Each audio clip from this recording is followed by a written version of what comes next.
Fala galera, então aproveitando essa semana que a gente está apresentando para vocês o trabalho interdisciplinar do trimestre e que a gente vai ter uma extensãozinha dele lá no nosso segundo trimestre também, que se resume na produção de um curta-metragem, um filme, com base nas leituras de vocês que vocês realizaram até o momento.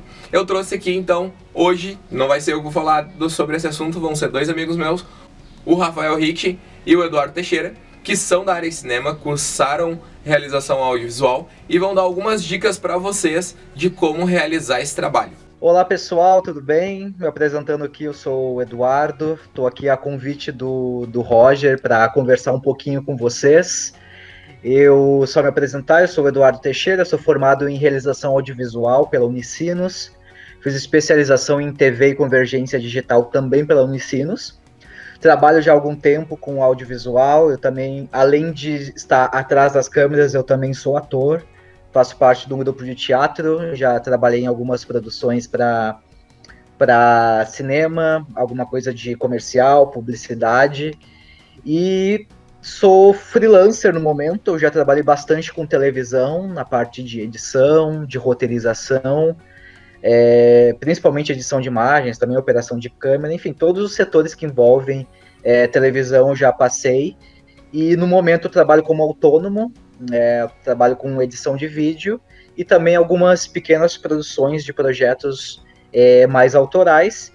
E por último, a gente estava junto com o Rafael, inclusive, que vai se apresentar daqui a pouquinho, a gente estava fazendo alguns cursos, oficinas de capacitação, que a gente tem já uma experiência com estudantes, né, tanto do ensino fundamental quanto do ensino médio, em relação a oficinas de audiovisual, de capacitação audiovisual, que é uma coisa que a gente gosta muito e que a gente defende que cada vez mais as pessoas possam, né, ter essa oportunidade, assim como vocês estão tendo, né, de ter disciplinas em que explorem o audiovisual, que é uma atividade bastante ampla, onde os alunos, os professores podem se envolver bastante, então é uma prática que traz bastante benefício para o ensino, né? Existem várias formas de explorar positivamente o uso do audiovisual em sala de aula, e eu e o Rafael, então, a gente já tem uma experiência com essa questão da sala de aula, essas oficinas que a gente faz esporadicamente, tanto em Guaíba, né, que é a nossa cidade, quanto em alguns outros lugares, como TAPES, por exemplo, que a gente já deu algumas aulas nesse sentido. Vou deixar agora meu colega, então, se apresentar, o Rafael. Eu sou o Rafael Garcês Lima, eu também assino alguns dos meus trabalhos como Rafael Ricci. Sou formado em realização audiovisual pela Unicinos, tenho uma especialização em TV e convergência digital, também pela Unicinos, e tenho um mestrado em comunicação social pela Unicinos. E, recentemente, também fiz uma especialização em gestão e docência. Eu trabalho como roteirista, como produtor, assistente de produção, já fiz alguns trabalhos na área de assistência de direção também. Trabalhei já em projetos no cinema, na televisão, e também na parte de publicidade e campanha política, que é um mercado meio à parte no audiovisual, mas que está ali dentro. E também já tem alguns anos com o Eduardo esse projeto aí que ele mencionou, que é a questão das capacitações de produção audiovisual para jovens, estudantes de ensino fundamental e médio, né? Tudo começa pela história que tu quer contar, né? No roteiro, que tipo de história, que tipo de gênero está encaixado em um gênero. Por exemplo, tem que saber inicialmente a história que você quer contar, né? Tipo, sobre quem é a história e qual é a história. No caso dos trabalhos de vocês, você tem um gênero muito bem definido, né? Que é a história de detetive, né?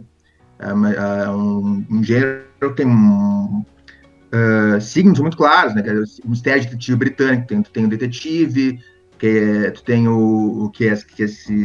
essa pessoa que é muito inteligente, observadora. Tu tem o crime, né? Que geralmente vai acontecer logo nas primeiras páginas do roteiro, porque é o crime que cria o conflito. Né, se é um assassinato, um roubo, um desaparecimento, pode ser, sei lá, N situações. E tu tem os suspeitos, né? Nesse crime tu tem vários suspeitos que podem ter cometido o crime ou não. Mas, claro, mas aí tá, beleza, eu sei a história que eu quero contar, mas mas é uma história que ela pode ter vários pontos de vista. Então tem que decidir quem é o teu protagonista. Né? Esse é o primeiro ponto quando tu vai criar a tua história. Meu protagonista é o detetive. Pode ser, então a minha história é contada do ponto de vista do detetive. Então o conflito dele é resolver o crime, ou esse crime pode ser uma questão mais pessoal para ele, ou não. A gente tem um filme muito bom, que é bem recente, chama Entre Facas e Segredos, em que é uma história de detetive, mas o protagonista não é o detetive, o protagonista inclusive, uma das suspeitas. Né? Então, que é uma outra situação, é uma outra dinâmica, uma outra forma de contar a história clássica de detetive. Então, beleza, mas aí tu estabelece o conflito inicial. Aconteceu esse crime precisa ser resolvido. Aí, o que eu chamo de introdução da história, né? O primeiro ato. Aí a gente vai para o segundo, que é o desenvolvimento, né? Que é o quê? A investigação. Né? Que daí o detetive vai atrás das pistas, vai interrogar os suspeitos. Geralmente esse é o tipo de história, os mistérios de detetive britânico, né, que vem da Agatha Christie, das histórias de Sherlock Holmes. Começou ainda com as histórias de Edgar Allan Poe, mas foi nas histórias de Sherlock Holmes que o gênero se formou de fato. Né? Em que todo mundo tem segredos, todo mundo tem uma história para esconder, todo mundo pode até ter um motivo para ter matado morto, para ter roubado a joia, para ter sumido com a velha viúva. Então são personagens muito ambíguos, né, nesse tipo de história. E desenvolvimento nesse tipo de história é essa investigação mesmo, né, porque o conflito principal é o crime. E a gente chega no terceiro ato, que é a conclusão, que é a resolução do crime, né? A gente descobre quem é o criminoso, ou não, em alguns casos. tem histórias que não se descobrem. Ou que só o público descobre e os personagens não. Então são caminhos diferentes a se seguir, né? Acho que esse é o começo da construção do roteiro, dentro de uma produção, né? Claro, daí a gente vai para a parte da produção em si, né, Eduardo? Que daí tem a questão da... Por exemplo, o projeto de vocês é um projeto de época, né? Todas as propostas aqui envolvem época. Então, eu sei que é um filme que eu vou precisar de figurino de época, não vou poder ir com a roupa da minha casa, entendeu? A não ser que as meninas usam de partilha e os meninos de terno aí, mas acho que não é o caso. Então, tu vai precisar de um cenário de época, tu vai precisar de objetos de época. Então, já está entrando na produção e na direção de arte, que é quem cuida dessa parte de objetos, figurinos, maquiagem, né? A própria maquiagem também é uma questão diferenciada quando a gente está falando de uma obra de época, né? Bom, então, quando a gente tem esse roteiro pronto, né, esse roteiro que vocês vão produzir, a gente precisa movimentar os outros elementos do filme para que a gente consiga se identificar com essa trama, né? Porque a gente sempre, nos nossos cursos, a gente sempre busca provocar e para a gente pensar o porquê que a gente assiste um filme, né? O que nos importa, né? E a gente pensando assim, é tudo uma questão de identificação, né? A gente quer ouvir a história, a gente se importa com a história dos outros, né? A gente quer ouvir essas situações, né? Então, tu tendo no teu roteiro, tu tem os teus personagens já bem construídos, tu tem o teu conflito, tu tem os teus arcos, né? Que são todos esses elementos que são no roteiro. A partir daí que vocês já construíram essa parte, a gente tem que produzir, fazer essas palavras que são colocadas no roteiro se tornarem imagens, né? Porque aí que está a nossa diferença do audiovisual para uma obra literária, né? Então a gente tem uma escrita feita nesse roteiro de forma bastante direta para se tornar um filme. E para a gente se identificar com essa história que foi escrita, a gente tem que ir atrás a partir daí de vários elementos, né? Daí eu entro muito no papel do produtor, tá? O produtor, na verdade, a produção de um filme é um departamento bastante extenso, que trabalha muitas pessoas, com vários técnicos trabalhando nesses subdepartamentos, né? Não nos cabe aqui entrar e esmiuçar cada um desses detalhes, mas é só para vocês entenderem que é um trabalho bastante complexo e que exige, né, do produtor uma pessoa que seja bastante comunicativa e bastante clara, né? O produtor é aquele profissional, no caso entre vocês vai ser aquele aluno ou aquele grupo de alunos, né, dentro da turma de vocês, ou dentro do projeto de vocês, que tem essa capacidade muito forte de observação e de responsabilidade, né? Então, essa pessoa, ela tem que organizar várias questões de equipe, ter que organizar e ter uma visão geral deste projeto. Esse produtor é aquele profissional que vai pegar o roteiro e vai, digamos assim, esmiuçar para se dar por conta de tudo que está acontecendo ali naquele roteiro. Que nem tu comentou, né, Rafael, a questão do filme ser de época, né? A gente vai ter toda uma questão de pesquisa também, né, desse figurino, desses cenários, da construção disso tudo. Então, o produtor é aquele que vai estar a par de todo esse processo do início ao fim. Até porque tem o roteirista, quando ele cria o roteiro, ele trabalha muito com a questão criativa livre. Então, ele pode voar, né, quando ele está escrevendo o roteiro ali, né? Por exemplo, na minha cena, no final, vai ter na cena final, quando o assassino estiver sendo descoberto, vai ter uma tempestade e a janela vai se estilhaçar com o trovão. O produtor pode dizer, mano, não. Não, a gente não consegue fazer isso, a gente não tem dinheiro para fazer isso. Pode dar um jeito né, no teu roteiro que posso conseguir um vento, se quiser, a janela pode abrir com vento. Estilhaçar a janela, a gente não vai. Que o produtor ele tem essa visão mais realista do que uma equipe pode e não pode fazer, né? Isso. Que eles tenham condições reais de se fazer, né? Que às vezes o roteirista ele tá muito empolgado ali no roteiro. Eu acho que na primeira versão ele tem que estar mesmo, né? Porque isso é importante a gente falar, né? Um roteiro geralmente não tem uma só versão. Uhum. Quando a gente esquece a primeira versão do roteiro mais crua, que é onde a gente pode viajar e até porque a gente está conhecendo os personagens que a gente está escrevendo no roteiro, né? Assim. Nós estamos. E depois o roteirista vai revisar, tanto por razões práticas, como essa que eu citei, mas até por razões mais criativas também, né? Tipo, eu acho que, não sei, o meu personagem, acho que ele não agiria assim, do jeito que eu escrevi no final do roteiro. Acho que eu vou ter que mudar porque não tá fazendo sentido. Então, geralmente um filme tem, no mínimo, 3 versões de roteiro até chegar no roteiro final. Né? E essas versões também impactam com essa questão do produtor. Ele é um cara que ele é muito prático, ele sabe o que a equipe pode e não pode fazer, né? O produtor é esse cara que ele consegue, de alguma forma, ler esse roteiro e, a gente consegue fazer até aqui. Até aqui eu acho que não. A não ser que alguém me prove o contrário. Alguém sabe como fazer isso aqui. Não sei, assim, não. Então, o produtor vai bater o martelo. Não, a gente vai fazer desse jeito porque aqui é o nosso limite, né?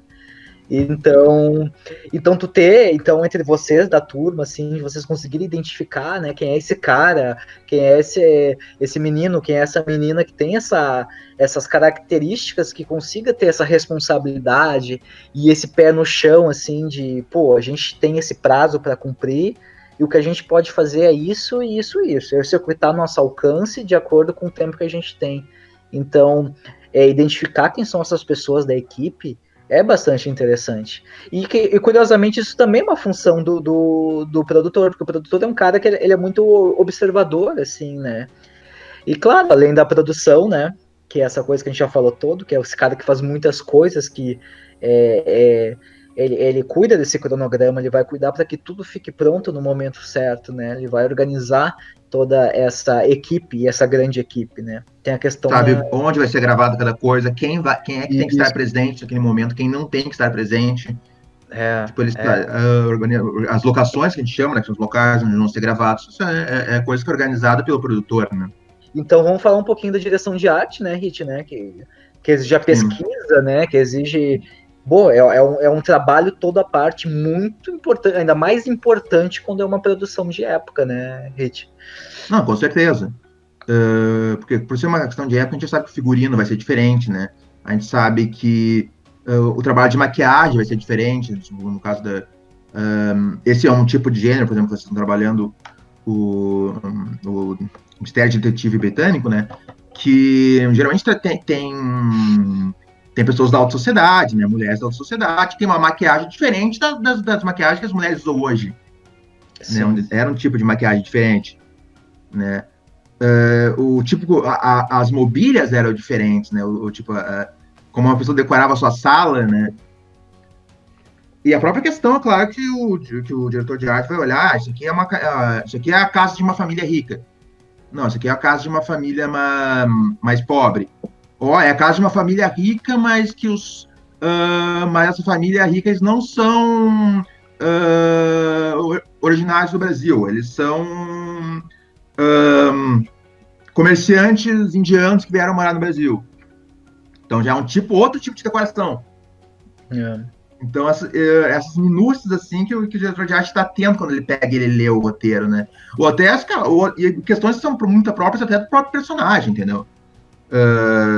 Sabe, eu vi que uma das referências de vocês é o Poirot, por exemplo, dos livros da Agatha Christie. O Poirot, ele é um cara que ele é maniático, então o terno dele vai estar sempre limpo e bem passado, que é uma característica que não é nem de época, é uma característica do personagem. Uhum. Então é algo que o diretor de arte está atento, ele tem que saber ler aquele personagem e saber como aquele personagem se vestiria, tanto dentro do contexto macro da época em que ele está inserido, né, no caso de vocês, do local também, porque são vários locais, tem Salvador, Salvador, Porto Alegre, Curitiba. Isso influencia também, a região influencia na forma como se constrói o visual desse filme, né, em termos de arte. E as particularidades do personagem, né, são coisas que são dele. Além, é claro, de outras questões que são situacionais, né? Por exemplo, o personagem está suado nessa cena. Então, tu vai precisar botar de uma maquiagem, né, que dê a ideia de suor. Opa, o personagem está despenteado. Esse despenteado, embora pareça caótico, vamos botar a menina ali para deitar, entendeu? E quando ela levantar, vai estar despenteado. Não, é um despenteado pensado.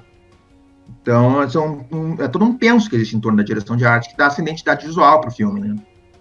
E lembrando também, né, sempre que, assim como nos outros departamentos, a direção de arte é um departamento, né? Vai ter, claro, um diretor de arte que seria, digamos, o cabeça do núcleo, né? Mas tem várias pessoas que trabalham junto com ele, né? Tem o produtor de objetos, que nesse filme é ainda mais importante para te ir em busca desses objetos que não são qualquer objeto, são relativos a uma pesquisa de um determinado tempo, de uma determinada cultura, de uma região, né?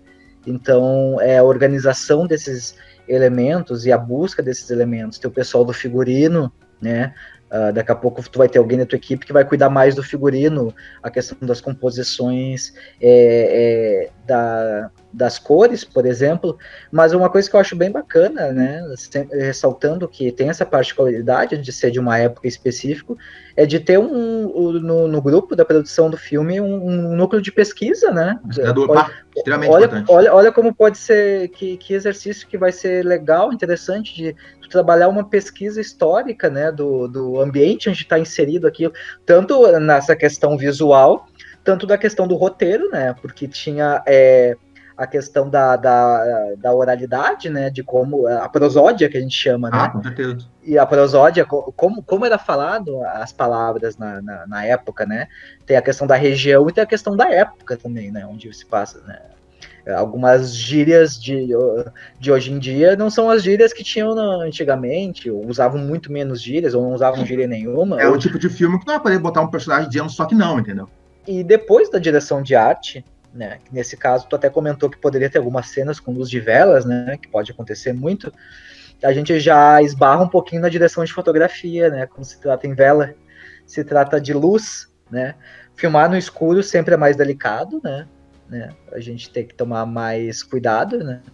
Porque a fotografia vem da escrita com a luz, né? A gente precisa de luz para filmar. Então, uma filmagem à luz de velas também é um pouco mais delicada. Geralmente, nesse tipo de filmagem que a gente usa velas, na verdade, não é só velas, né? A gente usa alguma outra luz, algum outro recurso escondido, rebatido em alguma parede, claro, extremamente suave, né? Para não ser algo brusco, para a gente conseguir gravar essas imagens, né, que não fique tão escura. Ou uma outra alternativa é optar por cenas mais diurnas também, né, Não estou dizendo que vocês não vão fazer uma cena noturna, eu acho que até devem fazer, até a nível de exercício, de tu entender, é uma dificuldade que é fazer um filme pela noite, né, com pouca luz e com poucos recursos para fazer essa luz, mas uma opção interessante é usar essa luz diurna durante o dia, usar luz natural, né, uma luz natural vindo de janelas, né, se for ambiente interno. E essas cenas noturnas com velas, usar pequenos abajures escondidos, né? Abajures refletidos em situações, em paredes, que tu consiga filmar e fotografar bem os rostos desses atores, as interações, né? A questão da luz é uma questão bastante interessante de se cuidar. A gente não sabe exatamente, né, que equipamento vocês vão usar, né? A gente não tem essas informações, mas geralmente alguém no grupo tem uma câmera, né? Assim que funciona. Não sei se enfim, vai ter uma câmera à disposição e vocês vão poder usar esses equipamentos que podem ter à disposição, como esses refletores, essas luzes, mas também pode ser improvisado a partir de abajures, enfim. Tudo depende de como vai ser essa história, como é que vai ser essa narrativa também, né? Pensar que a luz faz parte da identidade do filme também, né, Eduardo? Assim como a direção de arte cria o universo do filme, a iluminação custa também.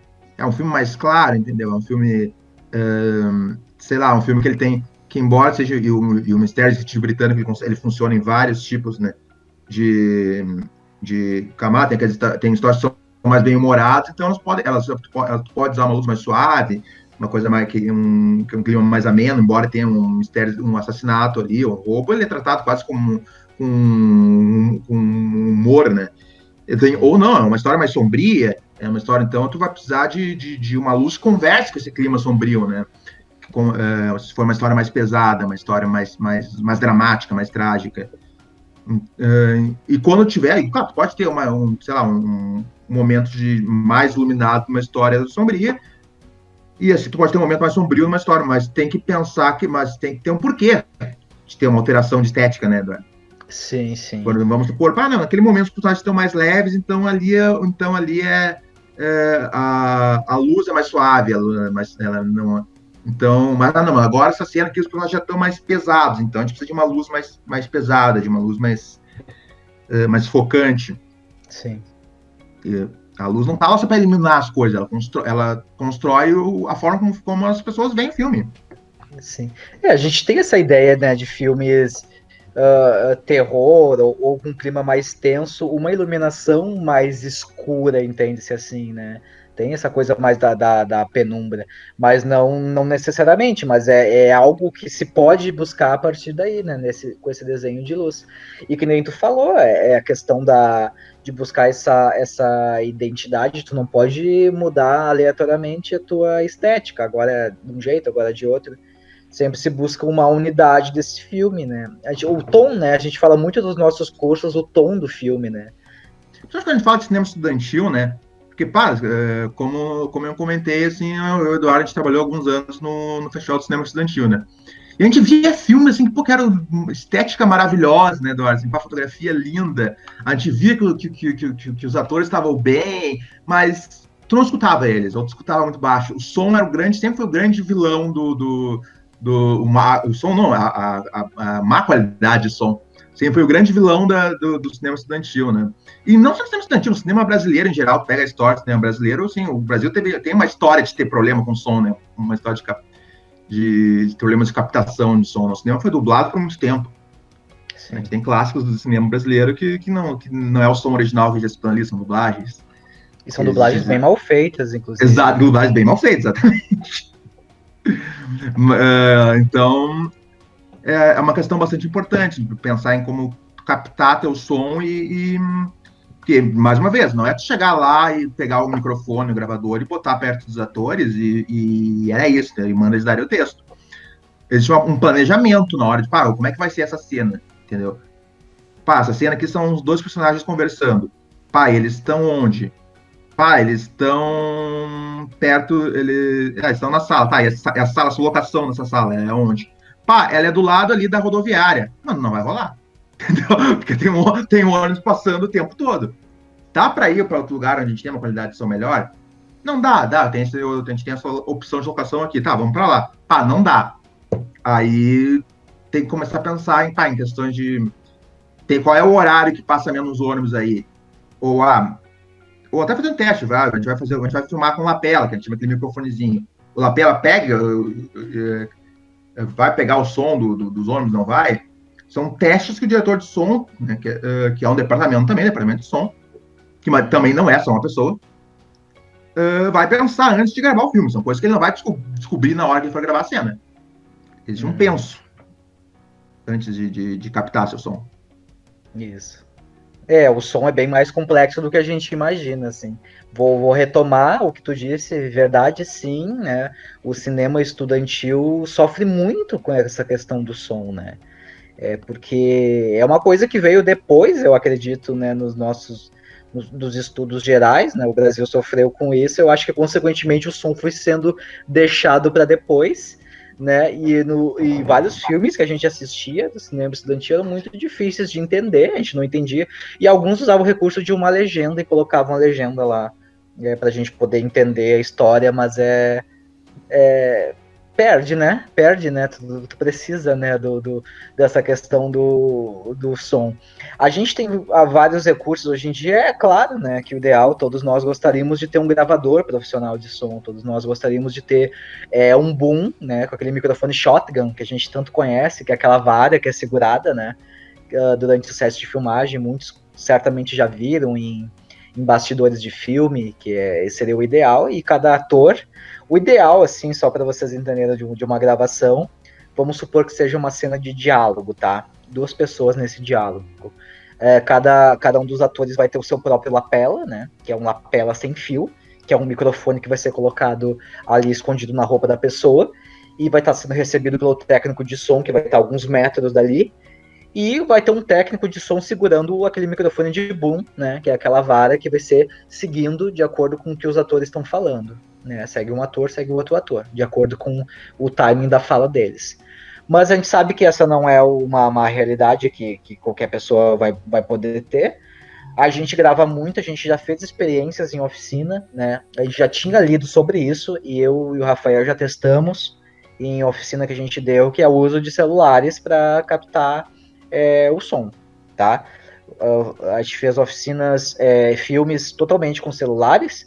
A gente utilizou um dos celulares, veja bem, um celular é utilizado para gravar a imagem e outro celular é usado para gravar o som. Por isso, fundamental, quando a gente está gravando essas cenas, a gente fazer uma claquete, pelo menos uma batida, né? Bater tipo uma palma, assim, né? Uma palma, plaquete assim. É aquela famosa placa, né? Que é quase o símbolo do cinema, né? Que é lá onde o pessoal vai lá botar, escreve o número da cena, o número do plano, o número do take, vai lá e bate, faz aquele som, né? Que é o famoso que diz que é o luz câmera-ação, que não é luz câmera-ação, né, Eduardo? Tá errado, o cinema ensina errado sobre o cinema. Ensina. Na verdade, a gente fala foi som, foi câmera e vai a claquete. Né? E aí vai a claquete. E bate a claquete. E a claquete bate justamente para fazer esse barulho, esse som, né, essa batida, que vai ser utilizada na sincronia posterior, na hora da edição, né?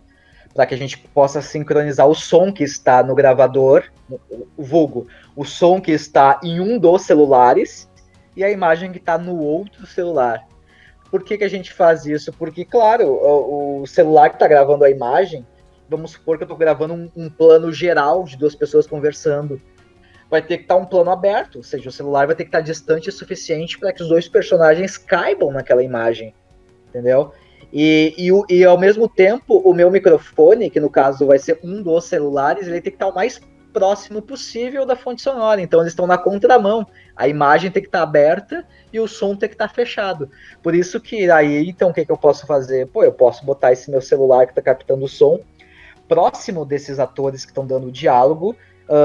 Aí tem que usar a criatividade. Você não pode tapar esse microfone, né? Sim, mas, vou pôr no bolso. Muita gente, eu vou esconder pode. no bolso. Não vai. Não pode botar no bolso. Porque vai pegar o som do tecido, entendeu? Tá muito longe da fonte sonora, que a fonte sonora, no caso, é a voz, se é no caso, um diálogo, né? Sim.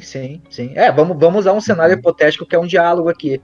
Tu vai esconder esse celular que tá captando o som em algum esconderijo do cenário. Não sei, tipo, vamos supor que um dos personagens tá com um livro na frente, tá em frente a uma prateleira, esconde atrás do livro ali. Então tem esses recursos. Outra, se tu tiver um recurso a mais, existem microfones, esses de lapelinha, com fio mesmo, sem problema, com fio mesmo, que tu pode sim ligar no celular, né? Aí nesse caso, Rich, aí assim a gente pode botar o celular no bolso, né, para esconder, e esse microfonezinho vai subir pelo fio, e aí tu pode esconder, por exemplo, na gola do teu ator ali, no cantinho. Isso tu pode fazer. Mas vamos supor que eu não tenho microfone nenhum. Eu vou captar com o microfone interno no meu celular. Eu vou esconder algum cantinho, tá? Vou esconder algum cantinho sem problema. Mas assim, tudo depende da decupagem, né? O que é a decupagem? Dos enquadramentos que o diretor vai escolher. Vamos supor que eu estou num enquadramento fechado, onde eu, Eduardo, eu estou num close, né? Então o Rafael, que é o operador de som, ele pode botar o celular próximo da minha boca, mas antes de aparecer no quadro, antes de aparecer na imagem. Então ele pode se aproximar com o celular. Tudo vai depender do enquadramento, né? Então por isso que o técnico de som, esse cara tem que estar sempre ligado. Pô, que enquadramento é agora? Agora é um enquadramento mais fechadinho. Opa, maravilha, vou pegar meu celular, vou chegar bem pertinho do cara e não vai ter problema. Então, tem que ter essa habilidade de tu saber se distanciar e colocar. Mas o que acontece? O meu celular, que vai gravar meu som, tem que estar o mais próximo possível da minha fonte sonora. No caso, vamos supor que é um diálogo, é a boca do personagem, né? Mas é claro, né? Esse mais próximo possível, vamos botar com parcimônia. Também não tão próximo assim. Por exemplo, se o personagem tiver um tom de voz mais alto, de um grito, né? Eu não posso deixar tão próximo, porque se esse gravador de som, esse celular, grava muito alto o meu som, ele distorce, né? Eu tenho um limite de captação que o meu equipamento dá. Se esse som é captado muito alto, ele distorce. E isso eu não consigo consertar no meu programa de edição. Para vocês verem como é delicado o trabalho do captador de som. Eu preciso captar, só para resumir, eu preciso captar esse áudio o mais alto possível, mas sem estourar esse áudio. É complexo, mas é um trabalho que a gente vai pegando com o tempo e com o feeling, né? É um trabalho super, super legal, super gostoso de fazer esse de som. Eu fiz bastante tempo, assim, mas tu vai treinando e aos pouquinhos o teu ouvido vai se testando. E é interessante fazer vários testes antes, tá? Antes de usar, principalmente se tu ainda nunca usou esse celular para captar o som, né? De uma cena e tal. Então, vai testando essas distâncias que o celular deve ficar da boca, da fonte sonora. Mas o truque é basicamente isso aí, gente. Usa um celular separado para captar esse som, e tu, como técnico de som, tenta se aproximar o máximo possível da tua fonte sonora. Se tu tiver um microfonezinho, aqueles microfones de celular, que é tão comum, né? Muitas pessoas têm para gravar os seus... Tem gente que é youtuber, faz seus vídeos, né, para internet, e já tem um microfonezinho em casa, dá para usar também. Pluga no celular ali, faz o testezinho, vai se aproximando. Mas a saída que veio com a tecnologia, com essas tecnologias móveis, é isso. Tu usar um segundo smartphone para te captar o som da tua cena, né? Pegando o gancho que o Eduardo citou, ele falou da decupagem, né? Que é uma coisa que a gente deixou passar. O que é a decupagem? A decupagem é o principal trabalho do diretor, eu diria, né? Do diretor geral. Que é aquele quando ele vai pegar o roteiro, ele vai transformar esse roteiro em planos, né? Planos é aquele enquadramento que a gente... que toda cena tem. Por exemplo, aqui, esse é meu plano. Esse aqui é um plano médio do Rafael. Mas... Aí, a decupagem, pegar o roteiro e vamos supor, tem lá a cena, Madame Violeta entrou na sala de estar. Tá no roteiro isso. Então o diretor vai pensar, aqui vai ser um plano geral da Madame Violeta entrando na sala de estar. Tá. Plano PG, plano geral, né, que é um plano que se vê tudo, né? Então, Madame Violeta está na sala de estar. Ela escuta um rangido.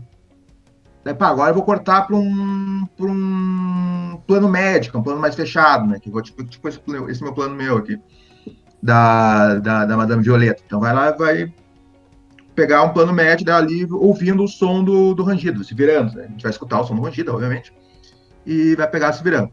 Aí ela se assusta com um som de trovão. Daí tem o som de trovão e, cortei para um... Agora vai ser um close dela, que é o plano de rosto, né? Que é o famoso plano fechado no rosto. E assim sucessivamente. O diretor vai pegar o roteiro, pegar a história e imaginar cada trecho dele, como é que vai ser visualizado na tela. Que isso vai ajudar na hora da questão do som, como o Eduardo citou, mas não só o som, todos os departamentos, Todos né? os departamentos, né? Todos os departamentos. Até pra gente entender qual é o filme, né? É claro que a gente entende quando a gente tem poucos recursos financeiros, esse filme vai ser o mais fechado possível, né? Porque entende que quanto mais tu abre o filme, os enquadramentos mais tu tem que mostrar. Tipo, eu vou mostrar uma cidade na década de 1920. Tipo, eu tenho grana pra mostrar uma cidade da década de 1920, né? Muitas vezes isso é feito... A Rede Globo, por exemplo, faz muito isso nos estúdios Globo, né? Eles criam cidades cinematográficas, né? É por isso que esse enquadramento nos dá esses limites de tudo, até de gastos, né? Entendeu? Se eu fizer um plano muito aberto, vai aparecer mais coisas no meu enquadramento e eu tenho dinheiro para preencher esses espaços, né? Essas coisas todas, né? Então tudo influencia. A decupagem é uma chave que vai nortear todos os departamentos, né? Até o trabalho do produtor, né? Por exemplo, vamos pegar nessa cena, tem lá no roteiro. Madame Violeta atravessou a sala. Aí na decupagem vai ter uma panorâmica, que a gente chama de aquele plano que a câmera vai acompanhando, né? Tipo, vai fazendo isso aqui, né? Tipo um movimento de cabeça. Assim, exatamente, um movimento de cabeça. Observação. Aí, eu sei que então que eu vou ter que ter no mínimo 180 graus desse cenário coberto, produzido, né? Tipo, isso. Vai ter que ser uma sala de estar de Porto Alegre do século XVIII. Não vai poder ter uma televisão perdida ali. Isso. Agora, se é um plano médio da Madame Violeta atravessando a sala. É um quadro mais fechado. Eu não preciso produzir essa sala toda, entendeu? Toda essa sala tem que ser um cenário do século XIX. Só aquela parte ali, um lado da parede tem que ser. Atrás pode estar de boa. A câmera não vai se direcionar para lá. Então a decupagem ajuda também, né, nessa questão de construção de nits, né? Aí vai muito do papel do diretor, né? Vamos já tentando mesclar os... É difícil a gente separar em caixinha os departamentos, né? Por isso a gente acaba entrando num e do outro. É muito o papel do diretor fazer essa unidade, né? Tem muito a ver com a direção, por isso que o nome é direção do filme. É para que caminho nós vamos andar. É um filme extremamente escuro, é um filme um pouco escuro, um pouco não tão escuro, é uma mescla. É um filme para ser mais ensolarado, mais alegre, né? O diretor de foto, né? O departamento, a direção de fotografia, que vai ter essas pessoas, que vão ser o operador de câmera, vai ser a pessoa que vai iluminar a cena, né? Vai operar essa câmera, vai definir qual a qualidade desse material que vai ser gravado, né? Se vai ser usado com celular ou com uma câmera, né? Muita gente, lembrando sempre, né, que o celular, já que a gente tocou no celular, é um dispositivo que a gente usa muito, né, no cinema estudantil, né? Nos nossos cursos a gente conversa bastante com o pessoal de como cada vez mais os celulares estão sendo usados para captação de vídeos de altíssima qualidade, né? Então, se vocês optarem por esse celular, buscar, né, o celular que possa ter a melhor câmera, a melhor captação de imagem, né, que a gente sempre orienta nesse sentido, que a gente está fazendo muito ultimamente filmes com celulares. E o pessoal da direção de fotografia, que vai ser esse departamento que vai investigar, né, esse equipamento que vai ser usado para captação de imagens e operar esse equipamento. E desenhar a luz, né, fazer esse desenho de luz. Mas com a supervisão e o aval do diretor deste filme, né, que vai dar essa unidade para essa luz, assim como ele vai dar essa unidade para a direção de arte, né, que a gente falou anteriormente. Então, o papel do diretor vai muito nesse sentido, né, de nivelar esses dois departamentos em específico, assim, né. O diretor, ele é aquele que está presente em todas as fases do filme, né. Isso é uma coisa que nós não estamos, que um filme ele é feito de pré-produção, que é quando a gente prepara o filme, né, se prepara para a gravação, consegue tudo que vai precisar, sabe, os atores, os objetos, as locações, tudo mais. A produção, que é a gravação em si, e a pós-produção, que é o momento que a gente edita o som e a imagem. né? E monta o filme, edita o filme. O diretor, ele é o único que está em todos as três fases, né? Desde a parte quando ele recebe o roteiro pronto do roteirista, né? O diretor, ele é um cara que ele vai conhecer o roteiro profundamente. Todos têm que conhecer o roteiro, mas o diretor, ele tem que entender perfeitamente cada personagem, qual conflito é aquela história, por que o personagem tal age de tal maneira. E o diretor, ele também tem uma liberdade de, por exemplo, sugerir algumas alterações no roteiro, desde, é claro, não mude o contexto da história, né? O diretor não pode, o personagem, tipo, morria no final, agora não morre mais. Não, ele tá mudando o roteiro. Mas o diretor, ele pode sugerir mudanças de, tipo, eu acho que nessa cena aqui vai ficar mais legal se ela acontecer à noite. E no roteiro não faz diferença se ela é dia ou noite. Vai ficar, esteticamente, vai ficar mais bonito à noite. E ok, isso pode acontecer.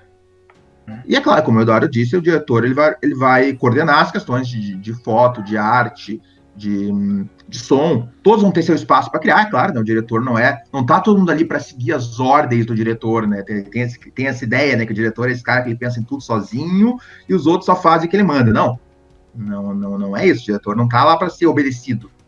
Ele é um ditador que tá. Mas ele vai coordenar, ele vai dar unidade para todas as ideias. Não adianta nada o diretor de arte ter uma ideia para o filme, o diretor de fotografia tem uma ideia completamente diferente. Então, o diretor ele vai dar essa unidade. Vamos fazer essas ideias aqui conversarem.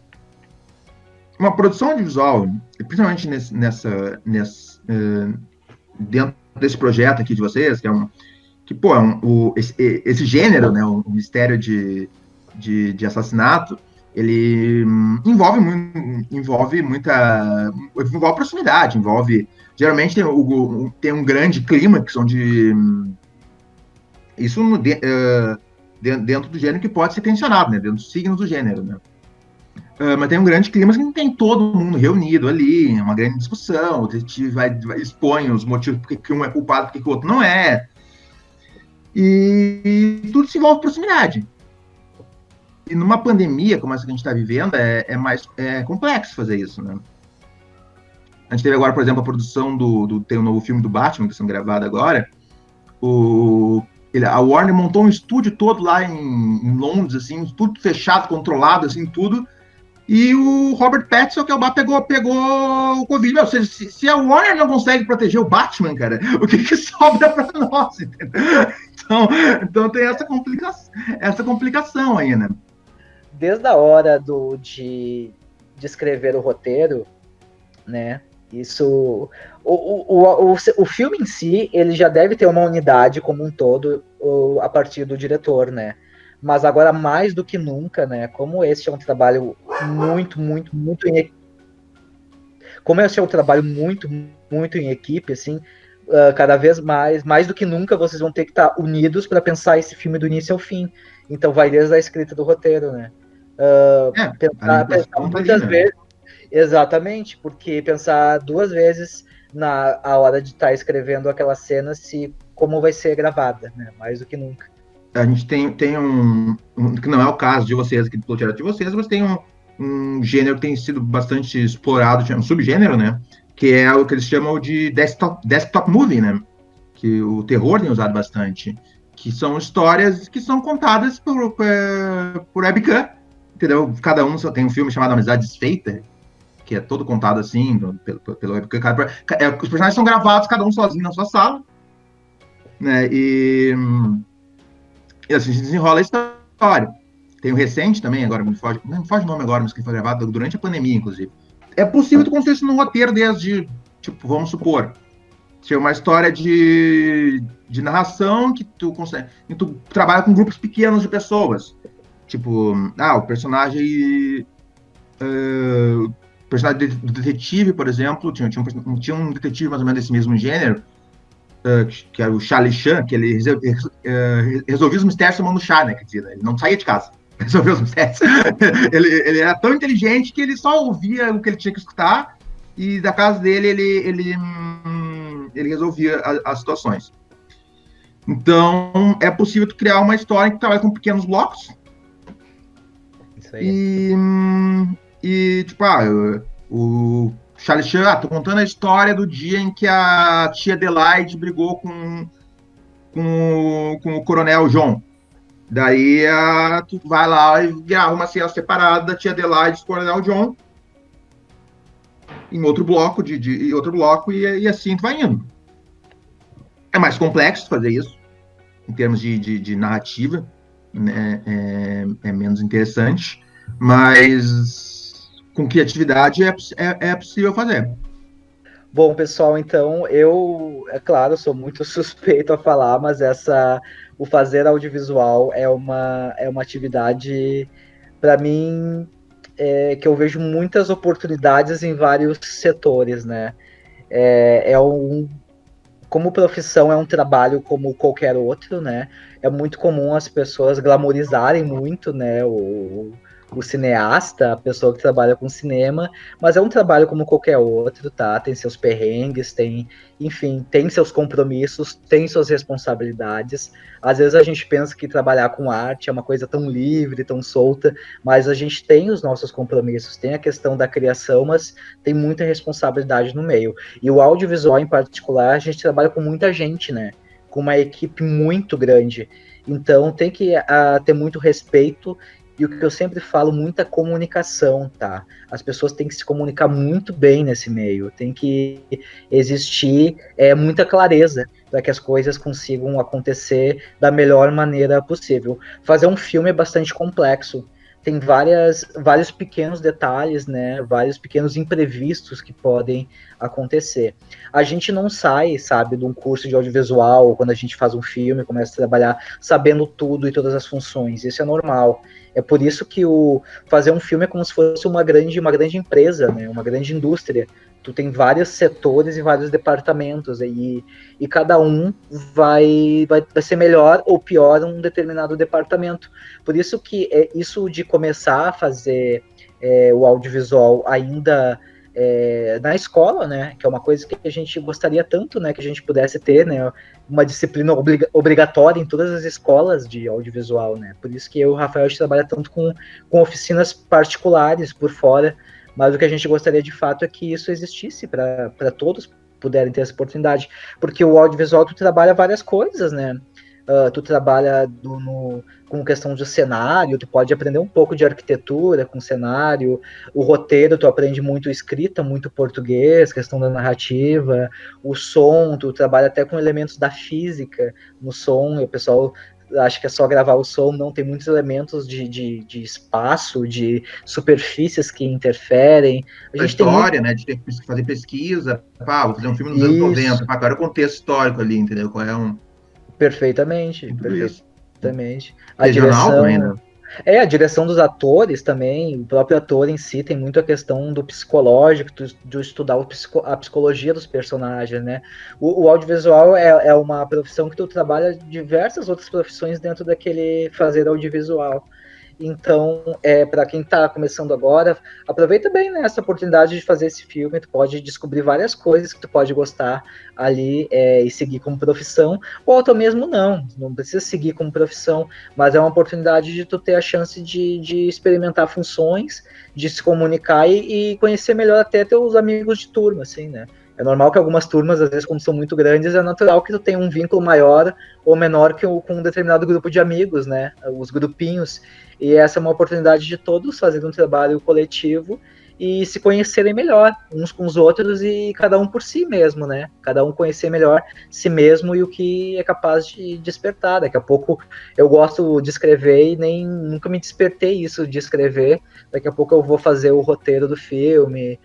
Daqui a pouco eu gosto de uma área voltada mais para moda, daqui a pouco eu começo a pesquisar os figurinos do filme. Então tem várias oportunidades no fazer desse filme que tu pode aproveitar para descobrir a si próprio, assim, o que tu gosta mais de fazer e explorar várias potencialidades que a gente tem e conhecer os amigos da gente, né? E por mais que tu enfim, o filme tem muitas oportunidades, né, que a gente pode trabalhar, e a gente quer que esse filme saia o melhor possível, o mais bonito possível, mas aproveitem mais para curtir esse momento e fazerem da maneira mais verdadeira possível de vocês, assim, e se comuniquem bem, conversem bem entre vocês para que esse trabalho consiga fluir da melhor forma possível. Eu acho que é uma oportunidade que vocês estão tendo, ter a chance de fazer audiovisual na escola, né, cara? Eu acho que não é para todos, não é todos que têm essa oportunidade, então eu diria aproveitem. Como disse o Eduardo, ao fazer um filme, tu tá trabalhando diversas disciplinas e ao mesmo tempo tu tá trabalhando o teu trabalho em equipe, porque não existe cinema sem equipe. Tu tem que tu precisa do outro e o outro precisa de ti. Tu tem que saber expor a tua ideia, então sabe expor a sua ideia e defendê-la de forma, né? Quero que nem como a gente disse lá do diretor. O diretor não é um ditador. Eu quero esse vaso laranja porque eu quero laranja e deu. Não. Tu vai explicar por que tu quer aquele vaso laranja. Então, ao mesmo tempo, também tem que saber ouvir a ideia do outro e ponderar sobre. Porque às vezes a ideia do outro tem uma ideia melhor que tu. Pode acontecer. Então, é todo um grande trabalho de comunicação e convivência, né? Em que a gente aprende a ouvir e a ser ouvido. Então, o que eu posso dizer é aproveitar essa oportunidade. Se vai seguir depois, se vai se encantar e decidir seguir, é uma profissão difícil, como muitas profissões. Embora exista, como o Eduardo citou, esse glamour em torno do cinema, do audiovisual, da televisão, né? É que nem como um médico. Cada 10 médicos, um é famoso e rico. É a mesma situação no audiovisual, né? O que não é tão famoso e rico quanto o outro não é um profissional pior por causa disso. É tudo uma questão de oportunidade de exposição mesmo. Então, e os que não seguirem saem com uma experiência para a vida. Então, depois de todas essas dicas dadas, tanto na parte de preocupação com decupagem por parte do diretor, cuidados com áudio, dicas de como gravar o áudio utilizando celulares, como gravar o vídeo, e toda essa preocupação com luz também que a gente discutiu, agora chegou a vez de vocês produzirem o curta de vocês. Então, bom trabalho para todo mundo. E qualquer coisa é só nos perguntar nas salas de aula, aqui no vídeo, no bate-papo, durante as aulas, que a gente está aí para ajudar vocês e chegar ao melhor resultado possível com o curta de cada grupo.